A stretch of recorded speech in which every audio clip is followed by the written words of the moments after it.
प्रदेश Congress committee के अध्यक्ष आदरणीय, अब आ रही है बात। आज इस विशेष प्रेस वार्ता में हमारे उत्तर प्रदेश कांग्रेस कमेटी के अध्यक्ष श्री अजय राय जी, पूर्व एमएलसी दीपक सिंह जी, पूर्व सांसद वर्मा जी, हमारे प्रवक्ता हरेंद्र राजपूत जी और हमारे सभी पूर्व मंत्री मोहित जी और प्रदेश कांग्रेस कमेटी के हमारे सभी पदाधिकारीगण, पत्रकार साथियों, मैं आपका सबका बहुत बहुत आभार व्यक्त करती हूँ कि आज बहुत ही गंभीर विषय पे और आज उत्तर प्रदेश की जनता की आवाज को सुनकर जो प्रदेश कांग्रेस कमेटी ने निर्णय लिया है 18 तारीख को उत्तर प्रदेश की विधानसभा का इस सत्र के दौरान जो 16 तारीख से आहूत हो रहा है,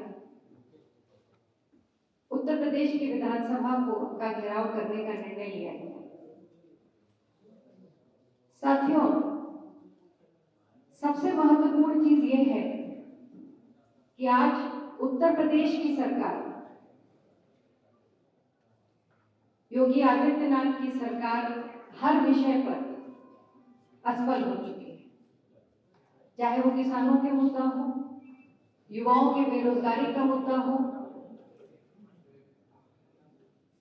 निजीकरण की जो एक विभीषिका आज प्रदेश के सामने चुनौती बन करके खड़ी है, लॉ एंड ऑर्डर का विषय हो, हर मामले में सरकार असफल हो चुकी है।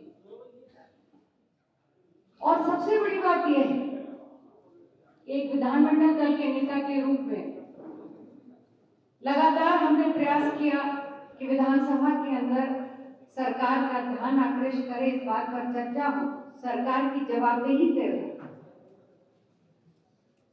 पर ये किसी से छुपा नहीं है कि लगातार उत्तर प्रदेश विधानसभा में सरकार किसी भी तरह की चर्चा से दूर भागती है। वो किसी भी चीज पर जवाब देने को तैयार नहीं है और जनप्रतिनिधि के रूप में, एक जिम्मेदार विपक्ष के रूप में, एक राष्ट्रीय राजनीतिक दल के रूप में यह हमारी नैतिक जिम्मेदारी है कि हम सरकार की जवाबदेही उन विषयों पर तय करें जिन विषयों पर उत्तर प्रदेश की जनता ने उन पर विश्वास कर उनको चुन करके भेजा है। मैं कुछ जो विषय है वो आपके सामने लाना चाहती हूँ।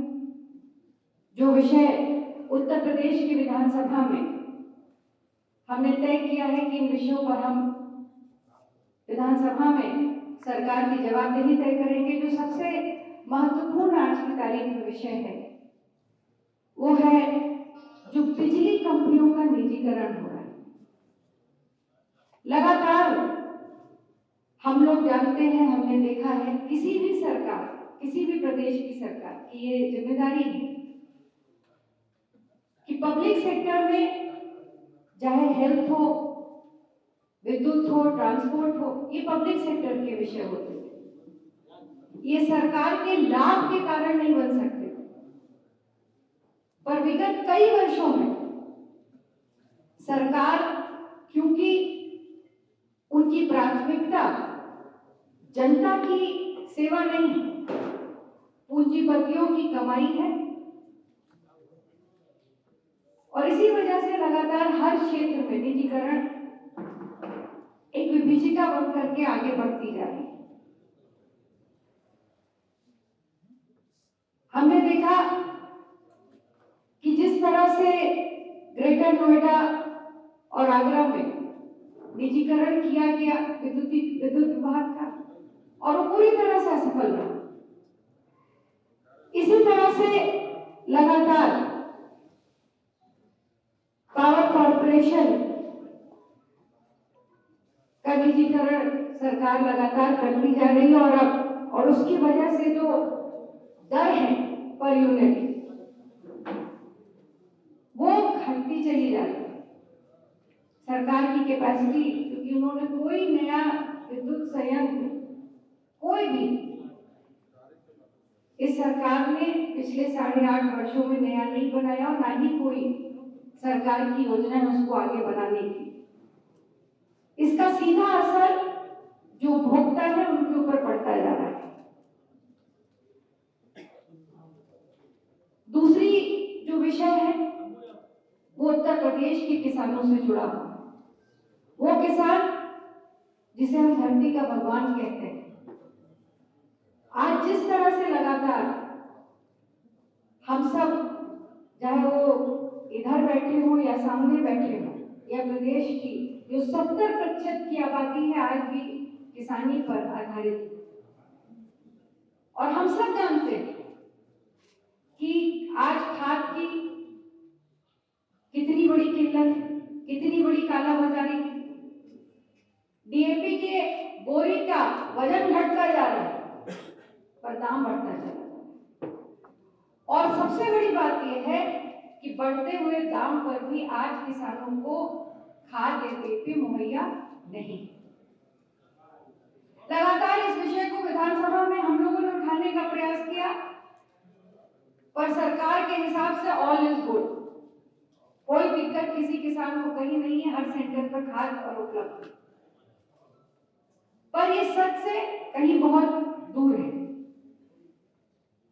बिजली दर माफ करेंगे, ये सरकार ने अपने 2017 में भी एजेंडे में कहा था, भारतीय जनता पार्टी ने मैनिफेस्टो में कहा, वायदा भी किया था इसी उत्तर प्रदेश की विधानसभा में। पर ये हम सब जानते हैं कि बिजली का बिल अभी भी किसानों का माफ नहीं किया सरकार ने, ये झूठा वायदा किया। गन्ना किसानों का 7,000 करोड़ रुपए अभी भी बकाया, और सरकार रोज विधानसभा में और अखबारों में अपनी पीठ थपथपाती है कि उन्होंने सारा पैसा दे दिया। पैसा दिया, जो दिया भी है वो मिल मालिकों को दिया, किसानों को नहीं दिया। आय दुगनी करने का वायदा किया सरकार ने, पर आज सच यह है कि उत्तर प्रदेश के किसानों की लागत कहीं ज्यादा है, उसकी कमाई उससे कहीं कम है। इस विषय को उत्तर प्रदेश की विधानसभा में पहले भी उठाया, पर इस बार हम इस विषय को उत्तर प्रदेश की विधानसभा में फिर उठाएंगे। तीसरा महत्वपूर्ण विषय है युवाओं की बेरोजगारी। आईएलओ के मुताबिक, इंटरनेशनल लेबर ऑर्गेनाइजेशन के मुताबिक उत्तर प्रदेश में बेरोजगारी 100 में से 85 युवा बेरोजगार। उत्तर प्रदेश की सड़कों पर हमने लगातार देखा कि किस तरह से बेरोजगार नौजवान अपने अधिकार की लड़ाई लड़ रहा है। उसको सरकार नौकरी नहीं दे पाती, पर पुलिस की लाठियां जरूर उसको मिलती, गंभीर धाराओं में मुकदमे कायम होते। पिछले 8-8.5 वर्षों में सरकार एक भी जो सरकारी नियुक्तियां होनी है वो कोई भी सरकार पूरा नहीं कर पाई। 14 पेपर लीक का रिकॉर्ड इस सरकार ने कायम किया। 69,000 शिक्षक भर्ती के मामले में कोर्ट के कहने के बावजूद भी जो उसमें आरक्षण देना था ओबीसी का, उस पर भी सरकार मौन है। और उसकी वजह यह है कि उसका असर सीधा सीधा उन नौजवानों पे पड़ रहा है जो इसके हकदार हैं। ये भी एक विषय है जिसको हम उत्तर प्रदेश की विधानसभा में उठाने के लिए वचनबद्ध हैं। स्वास्थ्य सबसे बड़ी चुनौती बनी हुई है आज उत्तर प्रदेश में। अभी झांसी की घटना, हम सब ने दुखद घटना देखी, जिसमें 10 नवजात शिशुओं की किस बुरी तरह से एनआईसीयू में जल करके मौत हुई और उसके बाद 8 जिनका इलाज चल रहा था, कुल 18 मौतें उस घटना में। और मैं आपके माध्यम से सरकार से ये पूछना चाहती हूँ कि उस घटना में जो जिम्मेदार लोग थे, क्या आज तक उनके खिलाफ कोई कार्रवाई हुई?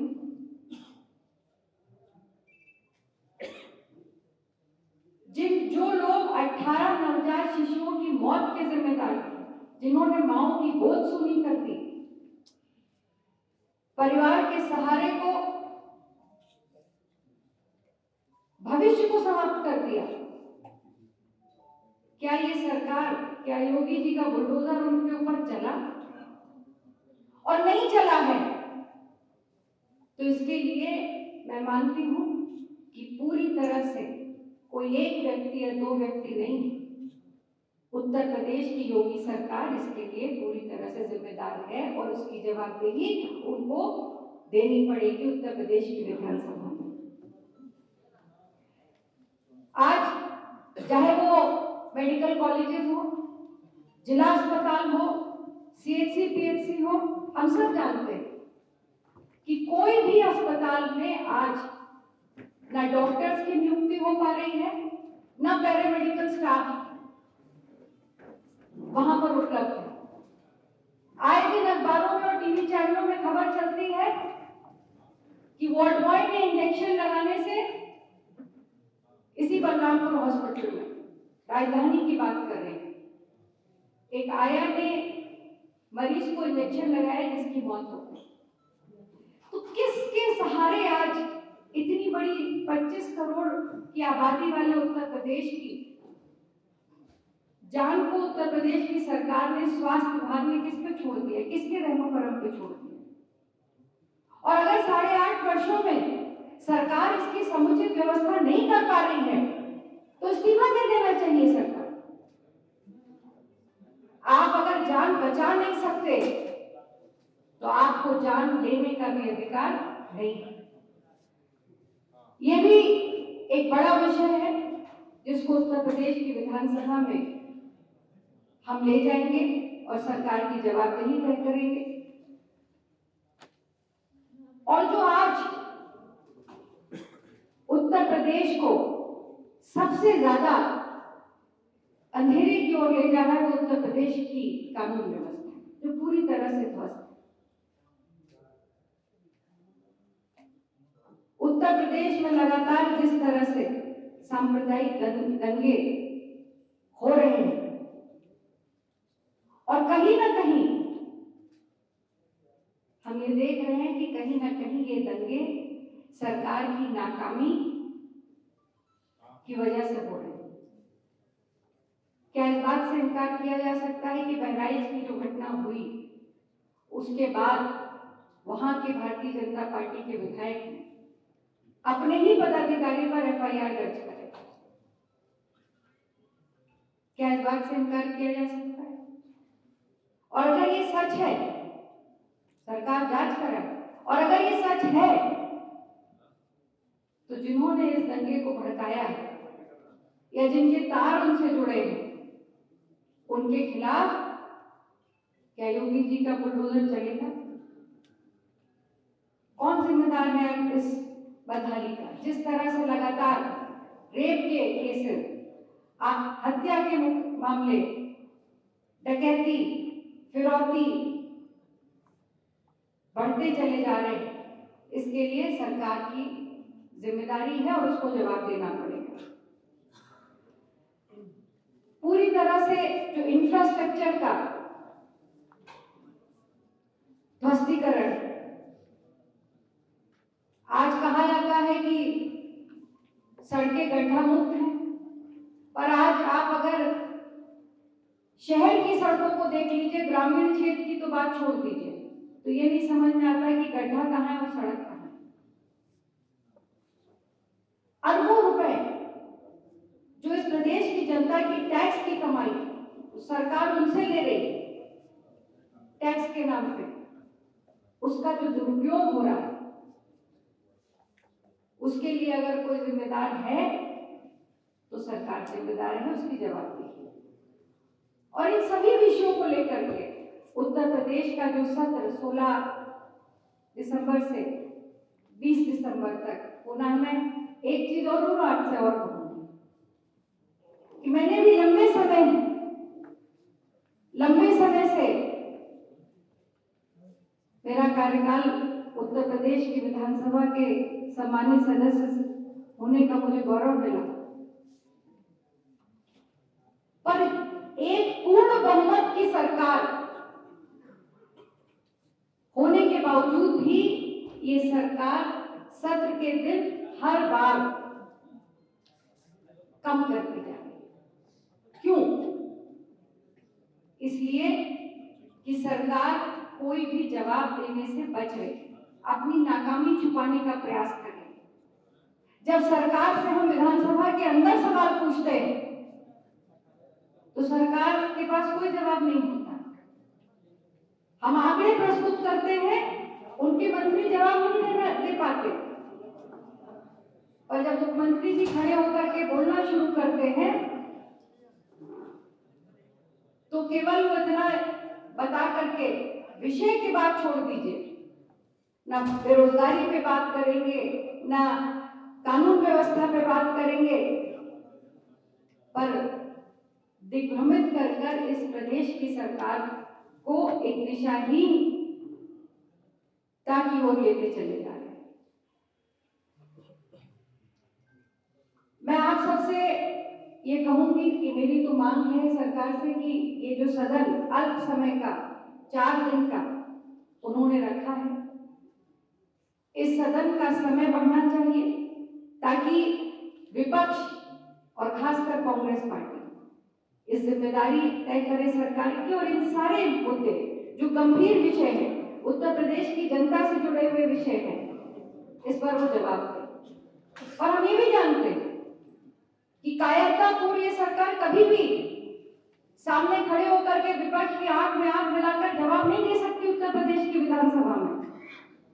इसलिए उत्तर प्रदेश की विधानसभा के अंदर भी हम सरकार की जवाबदेही तय करेंगे, और 18 दिसंबर को हम उत्तर प्रदेश के बाहर हमारा पूरा संगठन प्रदेश का एकजुट होकर के कांग्रेस का संगठन उत्तर प्रदेश की विधानसभा को का घेराव करेगा, ताकि सरकार, सोती हुई सरकार की आंखें खुले और प्रदेश की जनता के इन मुद्दों पर वो जवाब दे।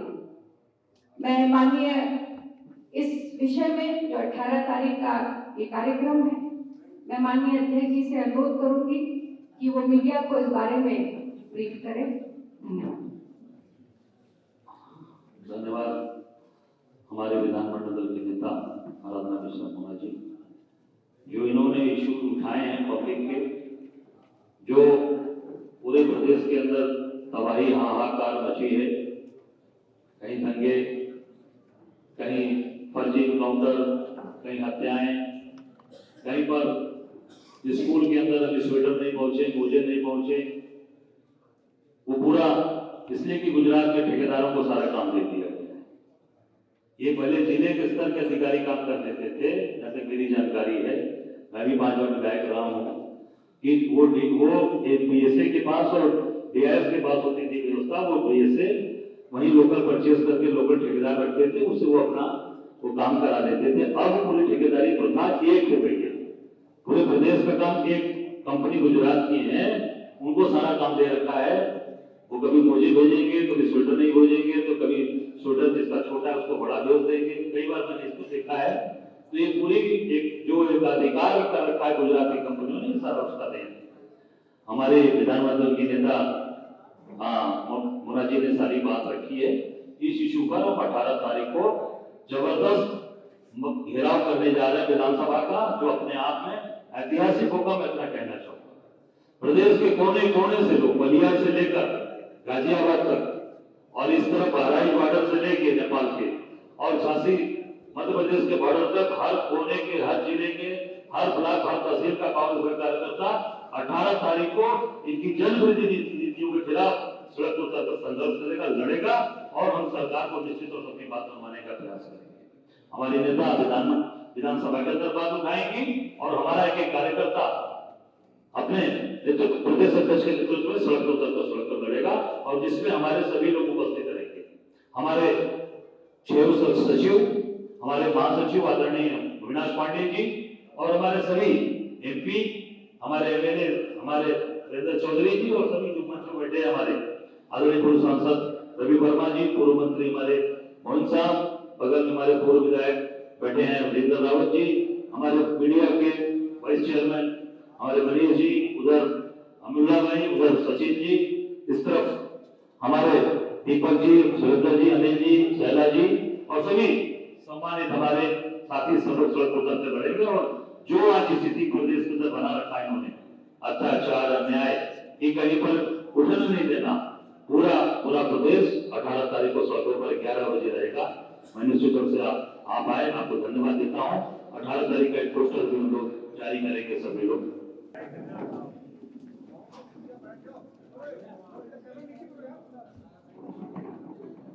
Thank you.